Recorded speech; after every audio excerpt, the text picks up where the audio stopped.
Fashion की नगरी Paris. भाई यहाँ पर तो ना परफ्यूम के भी म्यूज़ियम्स होते हैं। बिल्कुल ठीक सुना आपने। ये है पेरिस का परफ्यूम म्यूज़ियम। पहली बार ही पता लगा कि परफ्यूम के भी म्यूज़ियम होते हैं, वो भी इतने बड़े बड़े। सिर्फ इतना ही नहीं, यहाँ पर सैकड़ों तरह की परफ्यूम की वैरायटीज़ हमें दिखाई गई। बताया गया कि किस तरह फूलों से परफ्यूम बनाया जाता है। उसके लिए स्पेशल एक गाइडेड टूर हुआ और गाइड जी ने हमें पूरी डिटेल में बताया 1 घंटे तक कि किस तरह परफ्यूम बनाया जाता है। Right? There are a lot of spices there. You use a lot of spices for food, for cooking. But in modern industry, perfumery industry, we use it for perfume. A lot of different ingredients from all over the world, from different continents. But here, zoom in, France, Grasse is here. Grasse is a tiny city, world capital of perfume. In Europe, traditionally, we make perfume from floral scents, from flowers, not like today.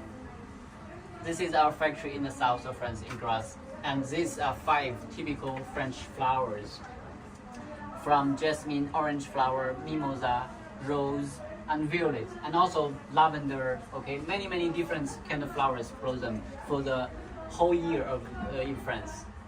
Depend on the climate. Okay, in France, in the north and the south, there are different climates, but they produce many different kinds of flowers for the whole world, for the whole year. And here is the world map again. So we import different kind of ingredients from all over the world nowadays to make perfumes. And please follow me. Let's have a look about how. नींबू और संतरे से भी perfume बनाया जाता है और फूलों से भी परफ्यूम बनाया जाता है। पूरा प्रोसेस अच्छे से समझाया गया। यहाँ तक कि हमारी रसोई में जितने मसाले होते हैं, सिनेमन तक से भी परफ्यूम बनाया जाता है। फूलों को कंप्रेस किया जाता है, उसको स्टीम किया जाता है और उस स्टीम को इकट्ठा करके उससे परफ्यूम बनाया जाता है। ये बहुत ही अच्छी तरह डिटेल में पहली बार लाइफ में सुनने को मिला, देखने को मिला और समझ में भी आया। Oil and water is very different. Oil always floats on the top, so we can collect the essential oil easily like this way. उसके बाद आया इस परफ्यूम म्यूज़ियम का बेस्ट पार्ट। हम सबको परफ्यूम को टेस्ट करने को कहा गया और हमने जमकर परफ्यूम अपने कपड़ों पर, अपनी बॉडी पर छिड़का क्या, पूरे नहा ही लिए। उसके बाद हमें सैंपल्स भी दिए गए। जी हाँ, फ्रेंच परफ्यूम के सैंपल्स। क्या बात है! परफ्यूम म्यूज़ियम में हमें परफ्यूम के सैंपल्स भी मिले। पर ये सब इतना भी इजी नहीं था। इस म्यूज़ियम की एंट्री टिकट भी थी, वो भी पूरे 15 यूरो की, यानी कि करीब इंडियन रुपीस के हिसाब से 1500 रुपये की। तो ये सब तो बनता ही था।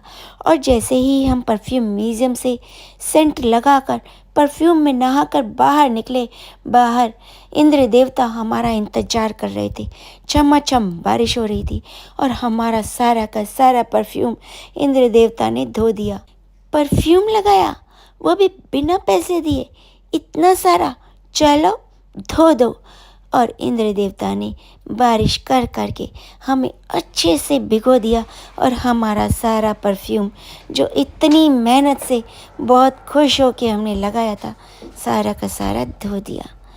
और हम सब ठंड में ठिठुरते हुए जाकर वापस बस में बैठ गए और अपने टूर ऑपरेटर से पूछा, भैया अब कहाँ चलना है? अब हमें सेंट नहीं लगाना, परफ्यूम म्यूज़ियम नहीं ले जाना, वरना इंद्र देवता हमें फिर से नहला देंगे। इतनी सर्दी में दांत कँपा रहे हैं। जून के इस मौसम में भी पेरिस में दांत कँपा रहे हैं। ठंड हो जाती है जी जब बारिश होती है। चलिए घर चलते हैं, यानी होटल।